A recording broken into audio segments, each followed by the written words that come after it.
ఆహారంలో భాగంగా ఆకుకూరలను మనము రోజు వాడుకుంటూ ఉండాలి. అందులో ముఖ్యంగా గోంగూరలో ఐరన్ ఎక్కువగా ఉండడం వల్ల వారానికి ఒకసారైనా పులుసుగా కానీ, పప్పులో కానీ, పచ్చడిగా కానీ చేసుకోవాలి. ఇక్కడ పచ్చడి ఎలా చేయాలని చూపిస్తాను.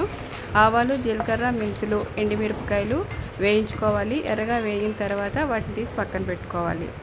గోంగూర శుభ్రంగా కడిగి తడి లేకుండా ఆరబెట్టుకొని దాన్ని కూడా ఆయిల్ కొద్దిగా వేసి దాన్ని కూడా వేయించుకోవాలి. ఇలా వేయించుకున్న తర్వాత దగ్గరగా అయిపోతుంది.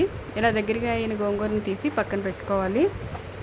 గోంగూర నువ్వులతో కలిపి ఈరోజైతే పచ్చడి అయితే చూపిస్తున్నాను. నువ్వుల్లో కూడా ఐరన్ ఎక్కువగా ఉంటుంది.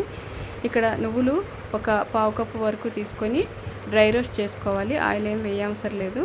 నువ్వులు చిటపట్లాడిన తర్వాత తీసి మనం ముందుగా వేయించుకున్న ఎండుమిర్చి పోపులు, అలాగే చింతపండు, కొద్దిగా ఉప్పు, సరిపడినంత కొద్దిగా పసుపు, అలాగే మనం వేయించుకున్న నువ్వులు అన్నిటినీ వేసి గ్రైండ్ చేసుకోవాలి మెత్తగా. ఇలా గ్రైండ్ చేసుకున్న తర్వాత మనము వేయించి పెట్టుకున్న గోంగూర అవి కూడా వేసుకొని గ్రైండ్ చేసుకోవాలి.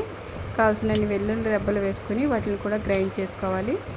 పోపు కోసం కొద్దిగా ఎండుమిరపకాయలు, ఆవాలు వేసుకొని పోపు వేగిన తర్వాత మనం గ్రైండ్ చేసుకున్న ఈ పచ్చడి అంతా కూడా వేసుకొని మీడియం ఫ్లేమ్లో పెట్టి ఒక 5 నిమిషాల పాటు మనము మొత్తం వేయించుకోవాలి. ఉప్పు తగ్గితే కనుక చూసుకొని ఒకసారి వేసుకోండి. అన్నంలో కలుపుకునేటప్పుడు కొద్దిగా తక్కువగా ఉంటుంది. పచ్చడి అయితే రెడీ అయిపోయింది. ఇంకా రైస్ వేడివేడిగా పెట్టుకొని దానికి తోడు 2 ఉల్లిపాయ ముక్కలు పెట్టుకొని మనము ఏదైతే గోంగూర పచ్చడి చేసుకున్నామో అది వేసుకొని మొత్తం రైస్తో మొత్తం కలుపుకొని మీకు ఇష్టమైతే నెయ్యి కూడా వేసుకోండి. నెయ్యి వేయడం వల్ల పచ్చడి చప్పబడిపోతుంది. బాగా కలిపిన గోంగూర పచ్చడి ఒక ముద్ద తీసుకొని అలాగే ఒక ఉల్లిపాయ ముక్క కూడా కొరుక్కొని తింటే ఉంటుంది అద్భుతం.